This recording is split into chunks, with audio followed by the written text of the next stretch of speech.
Well, hello, everybody. Welcome to Making Etsy Make Sense. Hey, Amanda. Hey, Anna. Hey, Kim. Hey, guys. Glad you guys were waiting for us. Hey,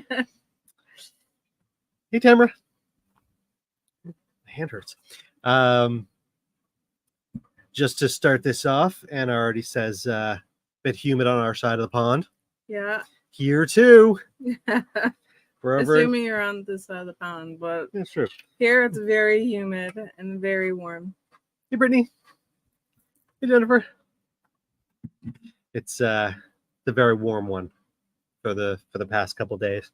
If you guys don't know us, I'm Mandy. Oh, I'm Brian. Brian. Hi. Hi to people who didn't know.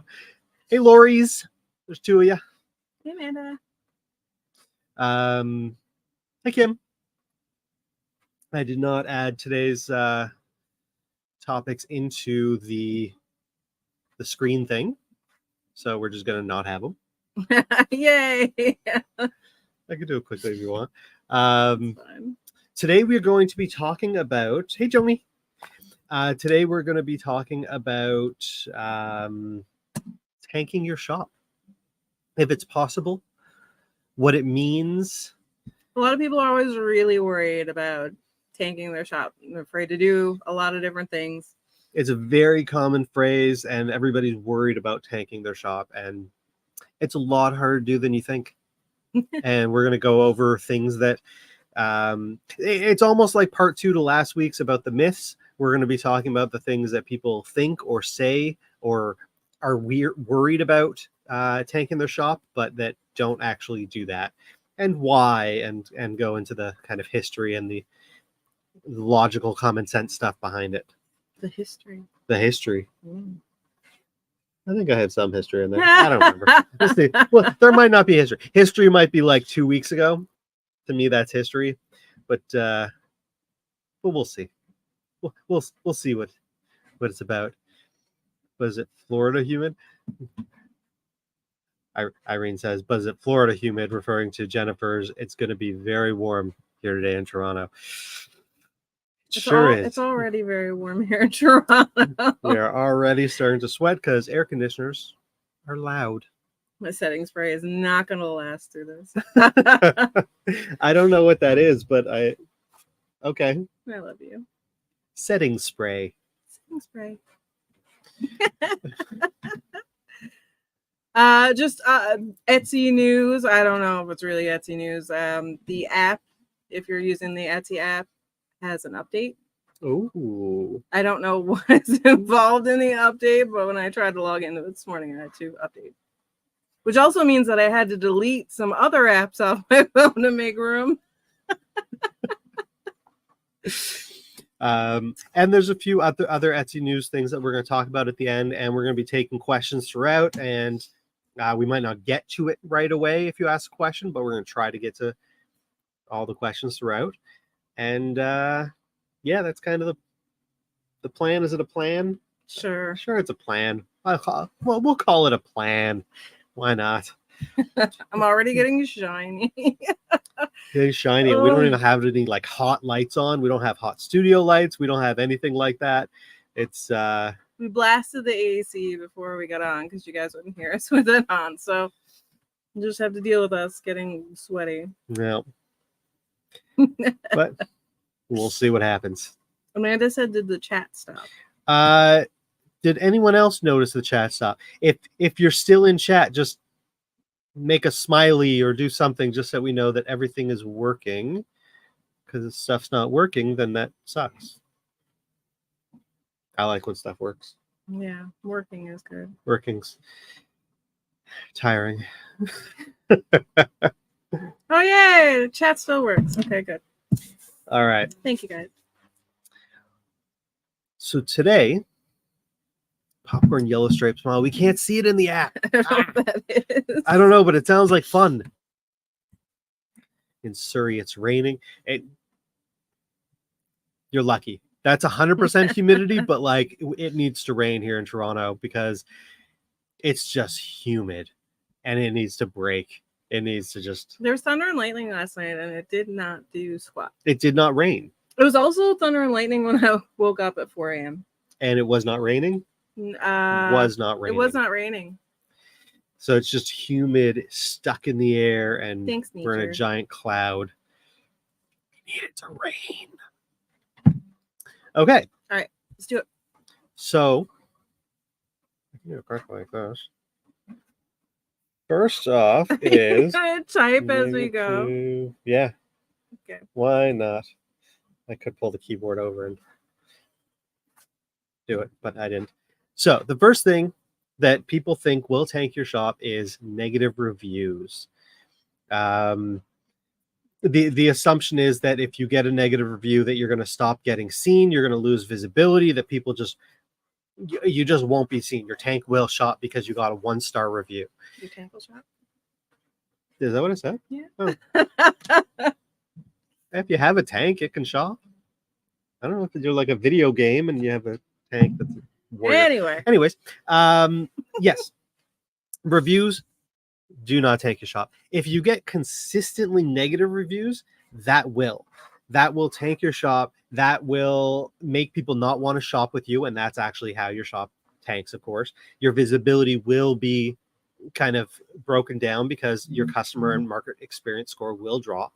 So getting a negative review or a 4-star review or a couple 1-star reviews because someone ordered a bunch of stuff will not tank your shop. Even if you only have 10 reviews, that doesn't matter if you get a 1-star review. It will probably knock you out of Star Seller. Yes, because that will bring you to a 4 out of 5 if you had 10 reviews and one's a 1-star. Which is another thing too. Star Seller and not having Star Seller or losing Star Seller does not matter. That's not going to tank your shop either. That will not tank your shop. We had 2 different shops going. One had Star Seller, one didn't, and for a while the one that didn't was doing really well. So. Yeah. But when it comes to reviews, if you've ever, and I love using this analogy, if you've ever eaten at a restaurant or patroned a salon or gone to a movie or purchased anything online or done basically anything in your life, if you've used a computer, if you've used the Etsy app, then you're proof that negative reviews don't actually matter unless they're consistent. I don't know if there's a single movie without a negative review or a single app without a negative review or a single product without a negative review. That's just part of selling. You're gonna get negative reviews, unfortunately. You're never gonna appeal to everybody. Yeah. And that's whatever you do, you're never gonna appeal to everybody. So that's life. And Etsy as a system understands that as well. So the algorithm's not going to penalize you for getting a negative review. Again, if you get consistent negative reviews, if you get 20 negative reviews in a row, you probably have an issue that you're going to need to sort out, and Etsy will likely step in. Your visibility will drop, and you could really harm your shop. But there really is no way of tanking your shop. One thing I'm going to say a lot throughout this episode is it an episode? Yeah, sure. We'll call it an episode. Throughout this episode is no matter what happens, even if you do drop your shop right down, even if you do a drop of your shop, you did it once, you got it up to where it was once, you could do it again. No matter what, there's a bounce back, there's a recover. There's no way to permanently injure your shop except by getting your account suspended or banned. That's the only way to actually hurt your shop in a permanent way. Everything else is temporary. Even if you get 20 negative reviews in a row, that only matters then. If Etsy doesn't suspend your account, you can always recover. You can always get the positive reviews. You could always do whatever it takes to give that customer service, get some people to change their reviews potentially, but also get those positive reviews in to make those negative reviews not matter as much. So no matter what happens, you can bounce back. That's one thing that we see all the time in like Hell's Kitchen. That's the most common phrase is bounce back. You got to bounce back. No matter if you screw up, you bounce back. And no matter what happens to your Etsy shop, you were able to get to that point once, you could do it again. So negative reviews can do a little bit of damage if you do get consistent negative reviews. but it will never actually tank your shop until your account is suspended or banned. Joni says, I tend to take negative reviews with a grain of salt when I'm buying, but try super hard to keep it at 5 when selling. Exactly. We do, as sellers and people that create our own stuff, we take it very personally. When we get a negative review, we tend to just take it as a grain of salt at this point, for the most part, unless it's something that we actually did. If it's something that we did that we had full control of, then 100% we take it to heart because we stand by our products. But if the mail service screws something up, or Etsy screws something up, or people just are pissed off that they have to leave a review, that's just, it is what it is, and there's nothing you could do about it. So it doesn't really affect us. We only care if it's our actual product. But everyone's that same way when it comes to buying or watching a movie or going to a restaurant or anything. You kind of glance at the negative reviews just to be like, is there anything that's like really bad? Like, will I get food poisoning if I go here, or will this product blow up in my face? But for the most part, the negative reviews are just like, they're more for entertainment than anything. When you're buying something on Amazon, I don't think I've purchased anything with only 5-star reviews. I would actually feel less comfortable if it only has 5-star reviews, because seems fake. It seems like they're fake. They're buying the reviews, or they're giving free product for the reviews, or whatever the situation is. And that happens way too much. That's what I was going to say too, using Amazon as an example. Like, whenever you're shopping on Amazon, you pretty much shop through the reviews. Like, there's all the information, there's the photos and stuff, but like, especially if you're shopping for clothes and stuff like that, you're shopping through the reviews to see how it fit other people and like all that kind of stuff. Yeah. But you still have a certain percentage that you allow for negative reviews, because you're never going to make everybody happy, and we all know that. So when you're looking through the reviews, you tend to kind of take those, like I say, take them with a grain of salt. Yeah. So like Etsy itself will not penalize you, and customers, for the most part, will not penalize you unless it's consistent. Irene said, and this is to do with the statement that I'm going to be saying quite a bit. I assume I'm going to say it. I might say it just the once and then never say it again. Yes, I tanked my shop by listening to really bad advice. It took me a few months to bounce back, but I had the best holiday ever this past year. Exactly. There's no way to permanently, I guess that's the word that we should be using, is there's no way to permanently tank your shop. You can drop in stats, you could drop in visibility, you can really struggle to get traffic, but there's no way to actually make it permanent, because no matter what happens, you can always work your way back up. I printed it just for this, so it's going to be used. I was wondering where that was going to Oh, it's going to be used just random times too. Oh my God. Yes. There are at least 40 of you watching who have not subscribed. Subscribe, like, do all the different things, because we're going to forget to tell you. So we have people like Amanda to remind you. She says we have 224. Well, there's 221 people watching now, but thank you everybody for watching. Thanks for watching. We're not done yet. So anything else about reviews? Yeah, pretty much covers it. I think that's one of those things that people get really up in arms about, and they get really worried that negative reviews will severely hurt them, but that's not generally the case. If you get a negative review, just use it as, to propel you forward, make more sales to get more reviews, and that will go down. It'll go down the list and it'll be buried so fast that you won't even.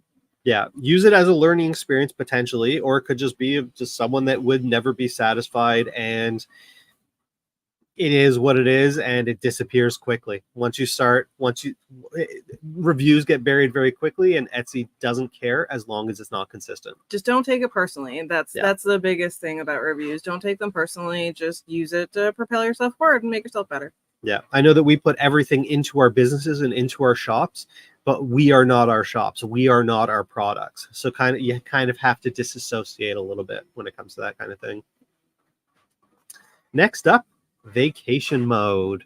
This is one of those things that everybody's afraid of going on vacation mode, because they're afraid that any traction they have going forward with sales is going to be completely gone. Yeah. That question gets asked daily. If I'm going away for 2 weeks, should I use vacation mode or just push my processing times? Because the assumption is that when you put your shop on vacation mode, that you will not recover from that it will take you months to come back from that it will essentially tank your shop. But that is not the case. That's not accurate.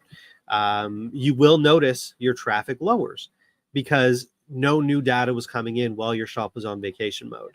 While your competition, they do have new traffic. And Etsy, one thing that Etsy does throw into the algorithm that they let us know is, I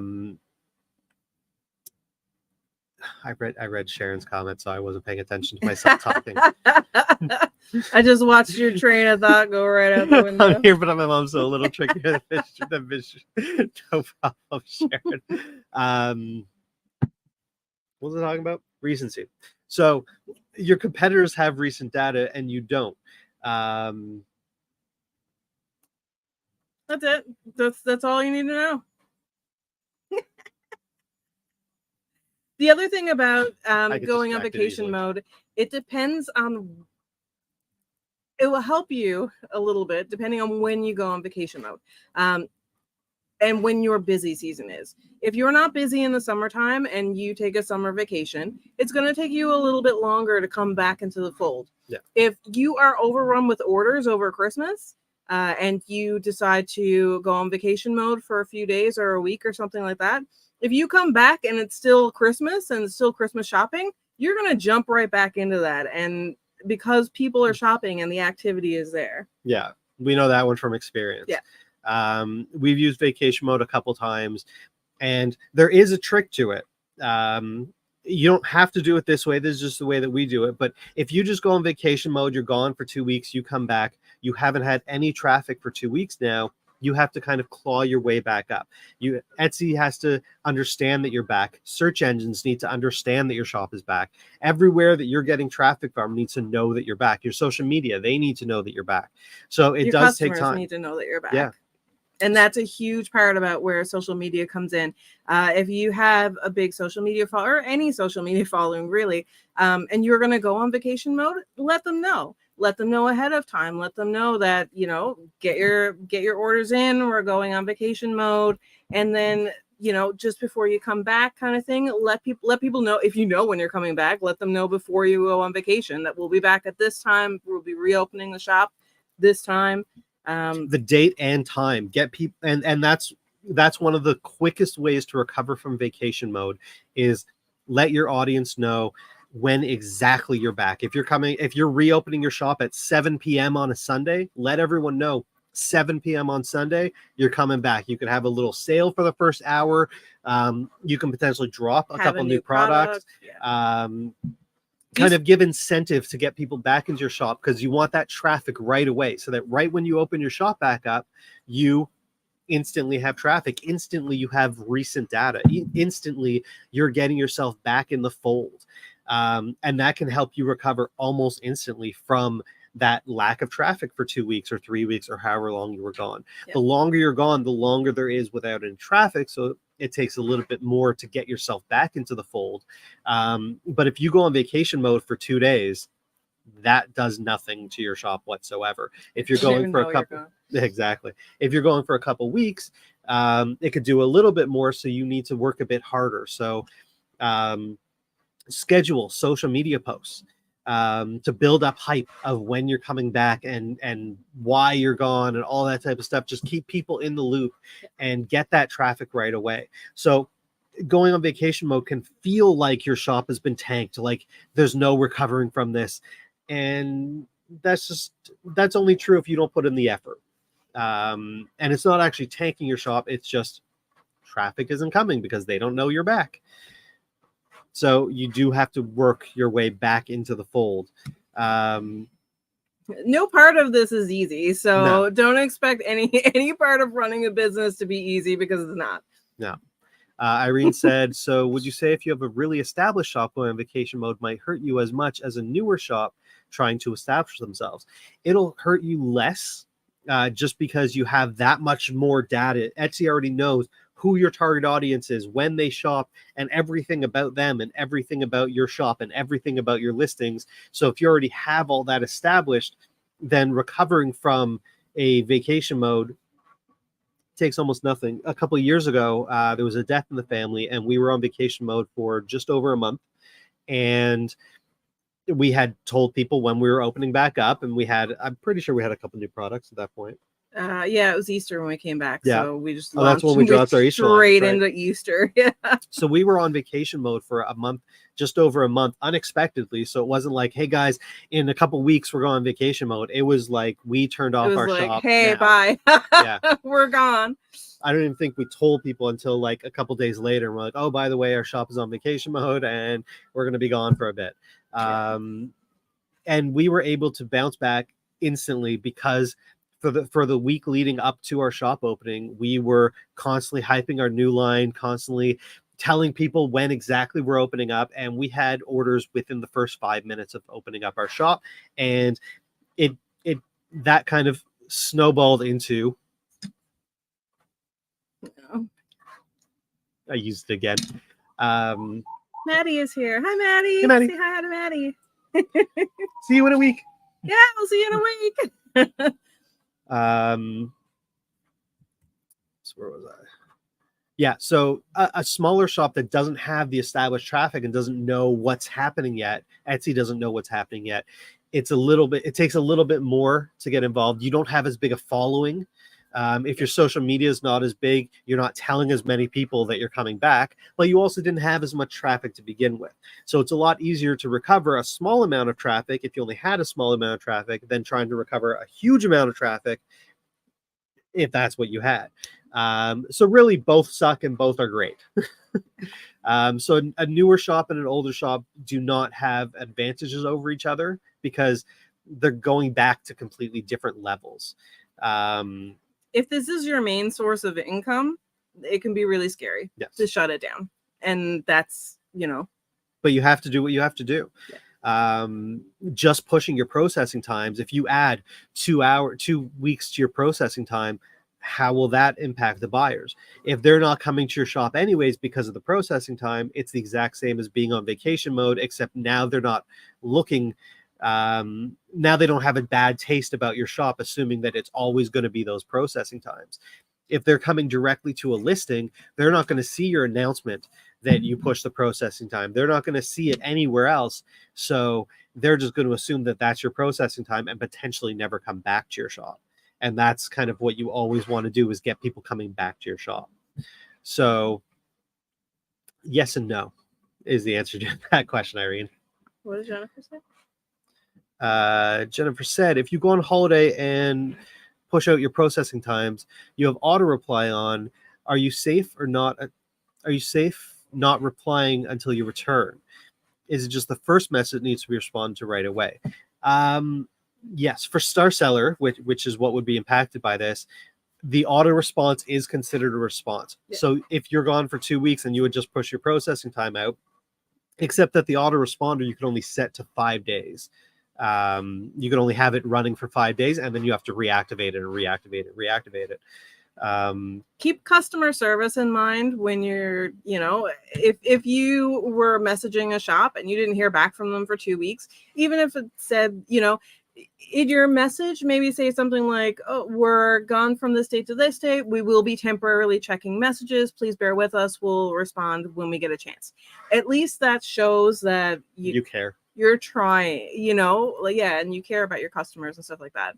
Don't leave them hanging for 2 weeks. Yeah, communication is key, and that's what the autoresponder is too. It's a form of communication, and it's just letting people know what's going on. But you should try where you can to get back to people. But as far as Star Seller goes, you're covered because it's only the first message that can impact your Star Seller rating. But yeah, you'll want to hit like a some type of Wi-Fi at some point. If you're going for 2 weeks or something like that, try to hit some Wi-Fi at some point. And again, the autoresponder will only run for 5 days max. So you have to turn it on. Throw out a couple messages if you can. Yeah. Jennifer follows up by saying, my worry is logging on if I'm in Mexico. I didn't realize it was only 5 days. 1 week away. in January. It doesn't matter if you're in Mexico. Where you are doesn't matter as long as it's not a country that Etsy doesn't deal with at all. If you're in Cuba, then you could have account problems. If you're in, I don't know where else. If you're in another country that Etsy has issues with, then you might have problems with your account. If you're just in another country, like if you travel to Mexico, if you travel to Germany, if you travel to Istanbul, you are fine logging in. There's always the fear that if you're logging in from somewhere else that there's going to be an issue. There's not. As long as you're not using a VPN, because that's what a lot of people do when they're logging from somewhere else so that it's a safe connection. Unfortunately, that's how you get a safe connection is with VPN. Etsy does block VPNs. So you could have issues if you're using a VPN, but if you're just using the hotel Wi-Fi, there's no problem with logging in. You won't be, generally you won't be banned unless you're in a country that has an issue. I think that there's a lot of confusion around the whole logging in somewhere where somebody else has an Etsy account as well, because it doesn't actually hurt you unless their shop gets pulled down. Then you can get tied into that. Yeah, but again, the IP address doesn't matter as much as all of the other information. So your device, the browser you're using, the physical location, how often you log in. So there's a lot of people, and this is perfect for Mexico. Someone logging in from their hotel in Mexico is the exact same as logging in from the Starbucks up the street. It's just a public Wi-Fi, and Etsy understands that if there's a lot of connections coming from this particular hotspot, that it is a public Wi-Fi. It is a public internet, which means you will not be associated with other people that have logged in with it. Yeah. Irene, she's the cruise queen. I've logged in and used my Etsy account on cruise ships all over the world and haven't had any issues. Yeah, it's we didn't talk about it last week, but that's one of those myths is when you log in from other places or other countries that you're going to be banned or you're going to have major issues, but that's just not the case. It might have been the case 10 years ago. I don't know for sure. We weren't on Etsy at that point, but things weren't as sophisticated. IP blockers weren't as sophisticated. There wasn't as much knowledge about the technology or care about the deep end of the technology. It was just, IP address matches, you're gone. Now they're diving a lot more. They know if you're using your phone or your computer to log in. They know if two people use the exact same phone, even on separate IP addresses, to log in. They know all that information because it's all available. So vacation mode, not a concern. You could be on vacation and log in and not have any issues. And vacation mode, you just have to push a bit harder to recover from it, but it doesn't take your shop. There's no recent data. So it just needs some recent data, and you are everybody back. In the chat is relieved. we're glad that we gave you some relevant information. Thanks for going to going to the lake for 3 weeks right away and was worried about logging in from there. Yeah, again, not an issue whatsoever. It's one of those myths that it just perpetuates, and people don't understand what is actually being tracked about us. And again, at one point in time in history, just your IP address was logged, and that's it. So if you use the same IP address, then you are the same person. Even if it's 8 different people, if you're logging in from that same internet connection, you must be the same person. But things are a lot more sophisticated than they used to be, where they could identify exactly who you are based on the size of your browser window. That's all relevant information that they're bringing in as well. So there's no concern with that kind of thing. Let's type this one in.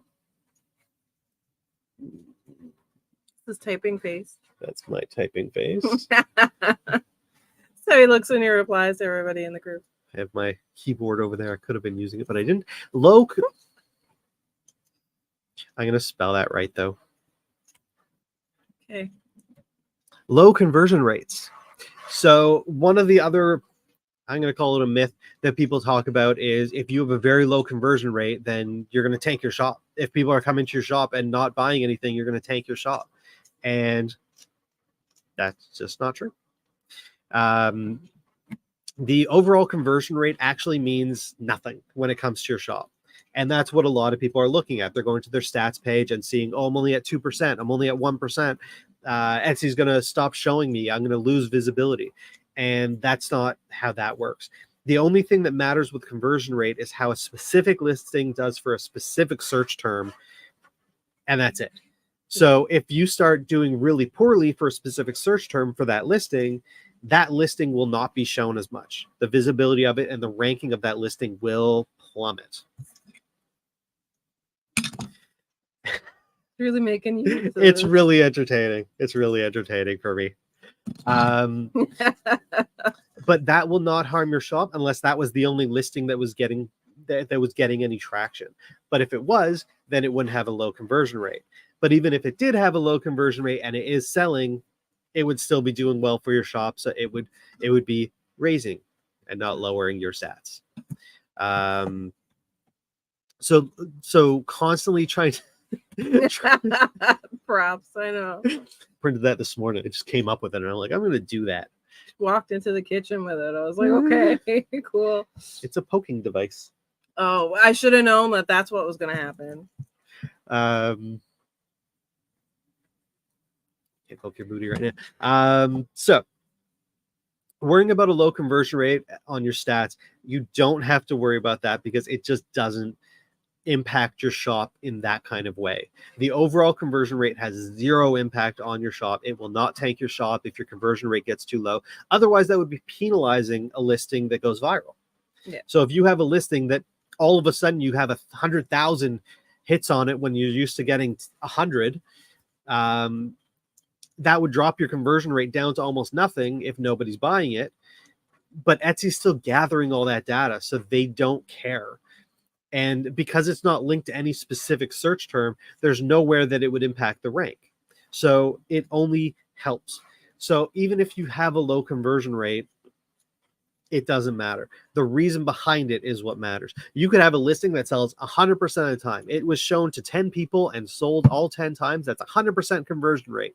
But then you could have a listing that just bombs and does nothing. It has 1,000 views and no sales. That would drop your conversion rate down to 0.1%.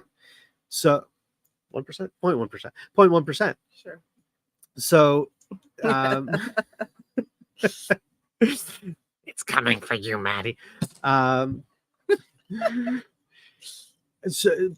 that would drop your conversion rate way down, but that would not have any impact because the listing that's doing well will still be doing well, and the listing that's not selling will just start fading away.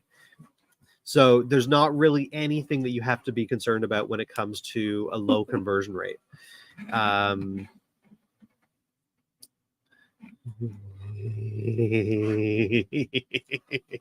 gonna be all weird about it. Holy God. I will try Marmite if you let me bring this. Really? I'm curious about Marmite. You've got it here and you wouldn't try. Anyway. That's true. Marmite's weird. We're going to the cabin next week. We won't be live. We won't be live next week. We're going with Maddie from Sinister Signs, our friends from across the pond. And she doesn't want that to happen, so that's happening, obviously.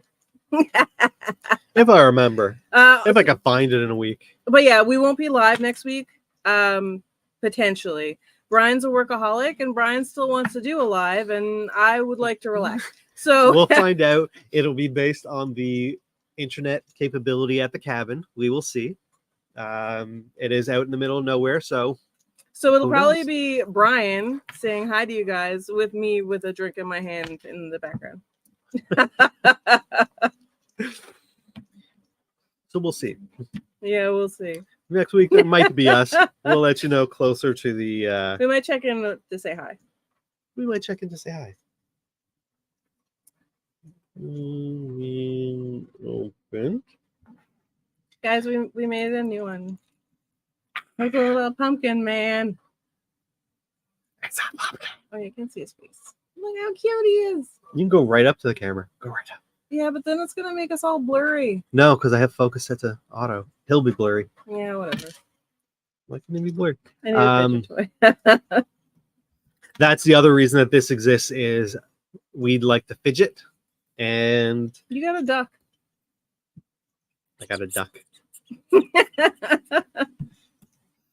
We're So- children. We are children. So the Who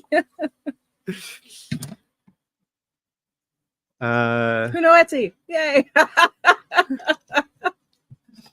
so the next thing is cases being opened. One of the big fears is, of course, cases.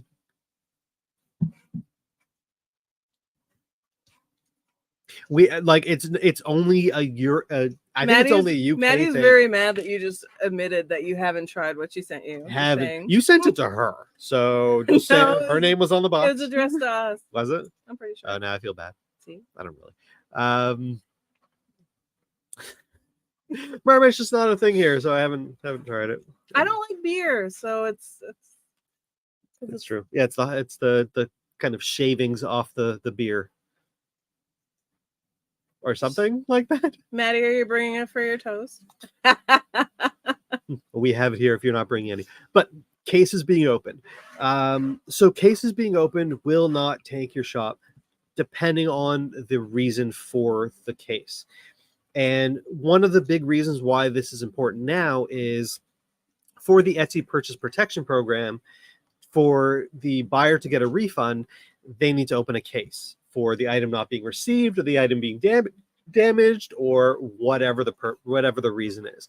And the fear is that if I tell them to open a case, will I all of a sudden just die? Will my traffic stop?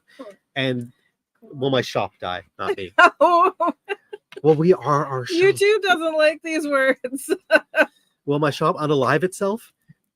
That is not the case. So if someone opens a case against you for those types of reasons, that is perfectly safe. So you don't have to worry about pushing people to open cases in respect to items not arriving and anything else that the Etsy Purchase Protection Program covers. Yeah. If they're opening cases because you were rude to them or the item's not as described or whatever other reason there is, that's where you have to worry about. It will not harm your shop, even if the case is ruled against you. That will not harm your shop unless it's just like with the reviews, unless it's consistent. If there's a whole lot of cases that are closed against you that are not Etsy Purchase Protection Plan covered, then you do get a risk of, I was about to do it with my hand. See, I was about to do it with my hand. I was about to do one of these. What a shame. But I got this here. That can definitely bring your shop visibility down. That can limit how much you're shown in search. That can limit a lot of things. That can lead to shop suspensions. That could lead to a lot of different things. So you don't want cases opened against you, and you definitely don't want them ruled against you unless it's for the Etsy Purchase Protection Program. So that was one of the big fears when Etsy revealed how the Purchase Protection Program works, and it's by someone opening a case against you. That had everyone up in arms. That had everyone fearing that what happens if a lot of packages get stolen, because it was dropped just before the holiday season last year. And so what happens if all those cases are opened and they're filed against you right away? A lot of them are instant refunds and nothing. Your shop is not impacted whatsoever. You don't have to worry about that. It's not a major issue. It's just the way that this particular system works. And Etsy understands that, and so you are not penalized for that the way that you would be for any of the other reasons a case can be opened. If a lot of cases are opened against you, you can tank your shop unless it's for a legitimate reason. That make sense? Yes. Let's just make sure I cover it all. I could look down, I could look there. I got a script everywhere.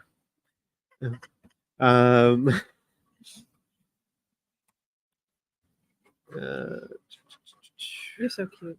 Am I? Yeah. Yay! Oh, typing.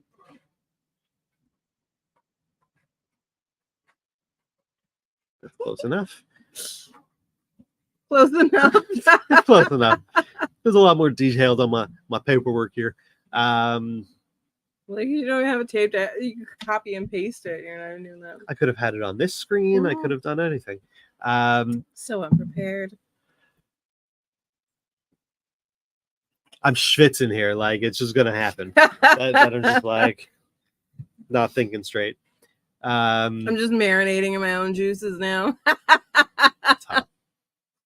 Okay, this is not an after dark thing. So changing of your SEO, changing your titles and tags. A lot of people think instead of taking your shop, this will take your listing. The thought is, if I change my title, if I change my tags, if I change my description, if I change my photos, it's going to tank the listing, which will then essentially tank my shop. Not the case. That's not what happens. What happens, Brian? Tell us. Tell us more. Hold on, I drink. It's hot. Oh, we both drank at the same time. That's not good. That's not good live. Oh no. When you remove a keyword from your title or tags, you are killing that listing for that term because your listing will no longer be shown for that term. You have removed it. That is all you're doing. You have a total of 13 tags. If you remove a single tag, it's just that single tag that was removed that you will not be shown for anymore because it is no longer part of that listing. It will not impact any of your other tags unless it was mixing and matching. So always make sure to go into your stats and see what terms you're being found for. But just removing that tag will not harm your listing whatsoever. It will not tank the listing unless that's what the listing was found for. Yeah. If that was your big key term that you were being found for, and you remove it, then that's going to kill a lot of your traffic. Yeah. So if you're being found for banana, and you remove the word banana, the listing is going to not do well if that's what it's being found for. But if you don't remove banana and you remove every other term, so you just have that one tag left and your title is just banana and your tag is just banana, or you don't even have a tag and you just have a title that says banana, if that's what you're being found for, there will be zero impact to your listing, even though you have removed everything else from it, because you're still going to be found for what you were found for. If you weren't being found for anything else, the listing will have zero impact. You will still be found for the one word banana that your listing was found for. I was walking through the kitchen when I came up with that. This should be brown banana. Yeah, they're brown now. I don't think we ever make it through a bunch of bananas. Well, once we did. Once we did. They're hot in here too, so they don't last that long. So, and literally, like we have some like bestsellers that have the worst tags. And I don't even think they have all of their tags, but they're still doing really well. So it's just getting those key terms that you're being found for. Those are the main ones that you don't want to get rid of. Yeah, if you're being found for something, you do not want to change it. You don't want to change the words that you're being found for. That's why we usually say, and why any credible Etsy expert, guru, influencer, whatever says, if a listing is selling, do not change it. Do not adjust anything. And that doesn't mean you can't change anything. That means be careful. Look at the stats, go into the search analytics, go into your traffic stats and see exactly what that listing is found for. Because you can remove terms that are completely irrelevant. That will not harm your listing because you're not being found for those terms anyways. Yeah. But if it's a word that you are getting found for and you remove it, you can potentially tank that listing if that's the main reason that people are finding that listing or coming to that listing. And that's why, like, a lot of people will say, don't touch it unless you know what you're doing. That's what they mean when they say that. If you know what you're doing, you're going in and you're making sure that you're not taking out one of the tags that is gold for you. Yeah. Again, if you're selling a banana and you remove the word banana, it will no longer be found for banana. So that's kind of one of those terms that you want to keep in there. But if you also happen to have the word butterfly in there because you had copied it from another listing and you just didn't edit the tags, and so there's some irrelevant tags, so you go in and remove the word butterfly, then it will not have any impact on your banana. Removing butterflies has no impact on your banana. Let's keep this PG. That was pretty Really PG. trying to keep this PG. Irene says, caveat, unless you change all your listings at the same time based on bad advice. Just saying from experience. Hashtag don't listen to bad advice. Exactly. It's unfortunate that there is a lot of bad advice out there. There is a lot of people that take advantage of desperation or hope, and that type of thing can really harm your shop. Changing all your tags without doing the research behind it can really harm your shop, harm your listings, and harm your visibility overall. So no matter what you do, you definitely want to be diving into the stats of your listing before making any change. Even if you think that a word is irrelevant, still dive into the stats, because if your banana is being found for butterfly, you probably don't want to remove the word butterfly, because it turns out that banana people are also looking for butterflies. Or butterfly people actually want bananas. Whatever it is, always look into the stats, because something that you deem irrelevant or you think, oh, nobody's searching for that, you might be wrong. So you always want to dive into the stats. Could you maybe do a video investigating that? Yes, that is coming in the future. It's a very hard thing to dive into. And it's what Kim is talking about here, the search analytics. Hi, Maddie. Hi, Maddie. We'll see you soon. The search analytics is something that we want to dive into, because it is one of the most important things, one of the most important sections on Etsy when it comes to keyword research, when it comes to knowing how your products are being found, who's looking for your products, all that type of stuff. And it's a very deep topic to get into, and deep tool that's built into Etsy. We just have to come up with a way to show it that's not just showing our stats. So I don't know if we have to come up with a slideshow with it censored or something like that, but we're going to be diving into the search analytics in a future live, showing what everything means. What do impressions mean versus visits versus this versus that, versus how do I even know what listings are being shown? And it's a very, very big topic. And it's going to be a very boring one, so you won't like it as much. But but it's one of those very important things that just isn't explained anywhere, and you don't see. I haven't found any good YouTube videos on it, even, just because it's a very in-depth thing that is showing your secret sauce. So coming up with a way to show it without showing it, or the way to explain it and describe it and show how it works and show what's going on without actually showing it, is something that we have to come up with. So that is slated. It's one of those things that are just, it's a very, very important thing that Etsy sellers need to use, and that's why Etsy has it available for us, is because it is a very important thing. And it's better than something like Google Analytics, because it just sees a lot more. Google Analytics is great because you can determine the age, the gender, the location, and lots of other demographics about your audience and who's coming to your shop. But the search analytics shows impressions, and that's something that Google Analytics does not see. Etsy's search analytics actually shows when your listing shows up in search. When Google Analytics and your stats on the listings and everything just shows when a listing was clicked on. So when somebody actually visited that listing. Search Analytics shows impressions. So it lets you know if your listing is even coming up in search for somebody to click on. And that's why it's so important, but it's such an in-depth thing. But we're definitely going to be going into that because it's it's a very important topic. Valuable information. Valuable information. Valuable information.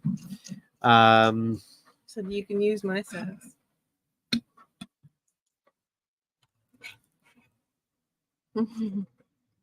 Oh, I thought you were going to do something. I thought it was going to be like, as far as information goes, it goes this way. It is of important information. Other information is this, but search analytics is this. I'd like to tell you guys that I don't put up with this all the time. All the time she has to put up with this. And like 24/7 too. No, sometimes I sleep. Oh, sometimes we sleep at different times. Yeah. She likes that because then she doesn't have to deal with me for a minute. I'm a lot. I get it. Okay. That covers all the ones that we wanted to talk about. If anyone has anything What are we through your list already? It's 1:52. That's pretty good. Oh, I suppose. That's pretty good. Or whatever your local time is. There's 8 minutes left. It's 51 past the hour, 52 past the hour. Unless you're in somewhere like Newfoundland, then it's 22 past the hour. Weird half times. You're a weird halftime. So if anyone has any questions or any other comments, we are here.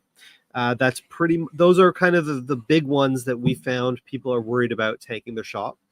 And just before going live, I asked ChatGPT what it thought, and it basically just covered what I already covered and a bunch of other random nonsense that had no bearing on anything.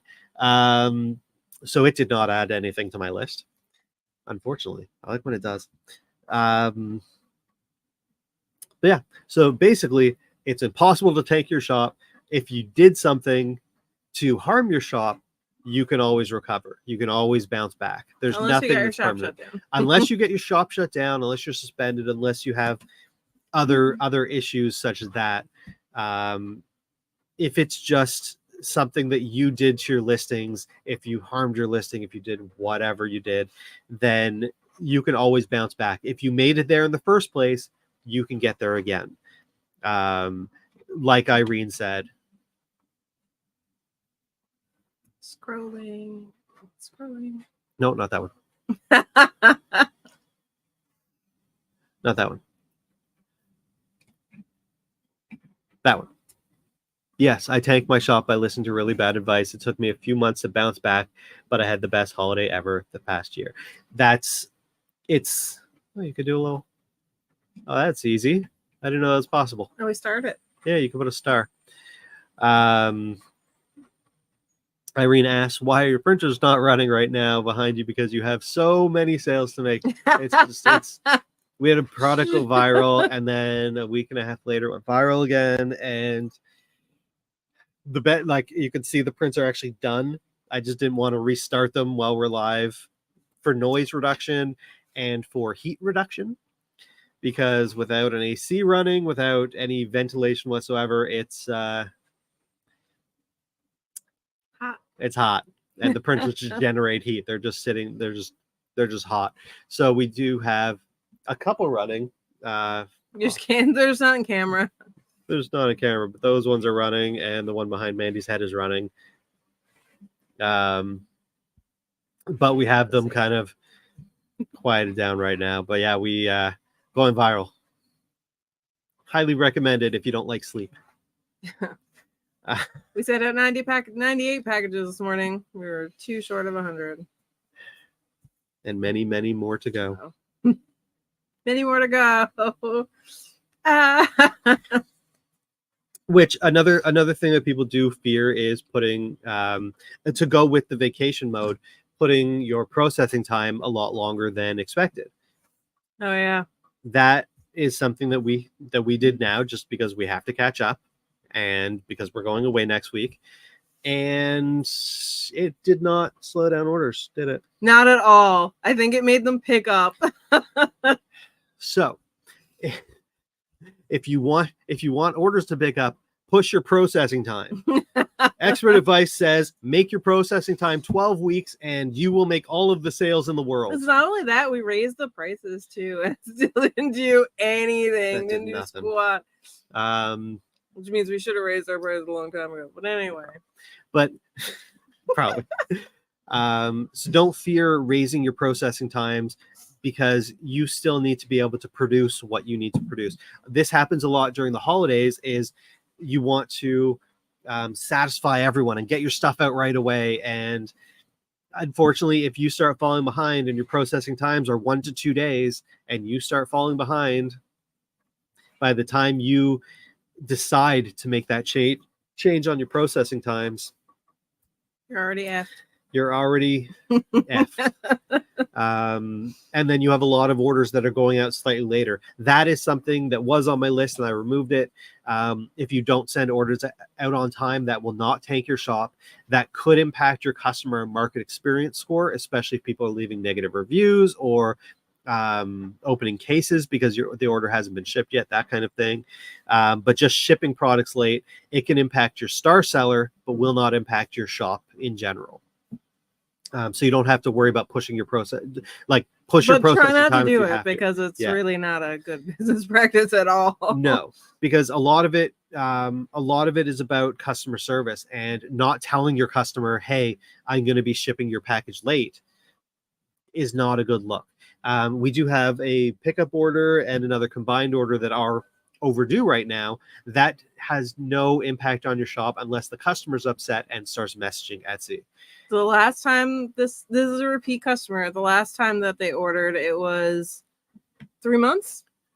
I think it was like 3 months before they came to pick it up that it was overdue. So. Yeah. She's coming next week, apparently.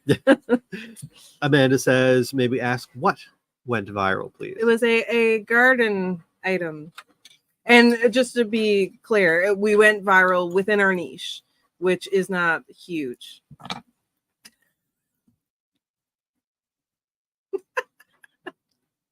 A garden item which is very seasonal, and we are featured on a popular Instagrammer, and we're going to be in a blog and all that type of stuff. And that just kind of, I think the reel that that the person posted got over 3 million. I think it's over 3 million last time I looked. And so it is usually something seasonal or something that's trending that will go viral, and just it's great. That's actually what happened, Amanda. It was an influencer who bought from us that I just happened to notice her name, and I reached out to her, and yeah, she made a video once she got them, and that just kind of, that video blew up. And then we had like a couple other influencers who bought stuff. One reached out and I offered them some free stuff. So we've just been perpetuating it. Yeah. I can't imagine, like, I know a lot of you are we kind of work within a small niche. I know a lot of you are kind of more general, have a general audience and stuff. I can't imagine going viral with like a large audience. Well, we see it happen on TikTok where someone will go viral and they can't keep up, and they just start drowning because you need to know when to cut it off. We unfortunately waited an extra day before we were like, oh, we need to push our processing times, because it was way too short. And so we had to hustle all weekend. It was Victoria Day weekend here in Canada. So it was a long weekend, so we had more time to hustle. But we needed to really push to get stuff out because we did not wait long enough to push our processing times. And that was just because we were overworked and didn't even think about it. We didn't even notice half the orders coming in and how much work they would be. And now we're tired. I've been up since 4 a.m. And it is now 2 p.m. Yay! My day is not done at all. But thanks for joining us, everyone. Don't forget to like, subscribe, comment, join our Facebook group, Making Etsy Make Sense. And thanks for joining us. Enjoy the rest of your Tuesday. is it Tuesday already? I hope it's warm where you are. I hope that you are in a warm, humid inferno the way that we are, just so that we can have that connection. Yeah. We like that connection with our audience. Thanks for joining us. Thanks for joining us. We will not be around next week, potentially. You can say no. If I do pop up, then I'll pop up. But we will be on vacation next week at a cabin and doing lots of work from there, because that's what we do. Brian's going to be doing lots of work from there. I'm going to be relaxing. I don't even know what relaxing is. Relaxing is like getting only 98 hour orders instead of 100 orders out. We relaxed. I'm tired. I'm going to be relaxing. I don't care what you do. You can go do whatever. Bye, everyone. Okay, Thanks bye, for joining guys. us. Thanks for coming. Let's switch hands to push the button. Oh, the mouse isn't moving well. I gotta end the stream now. Bye, everyone. Bye. Happy Tuesday.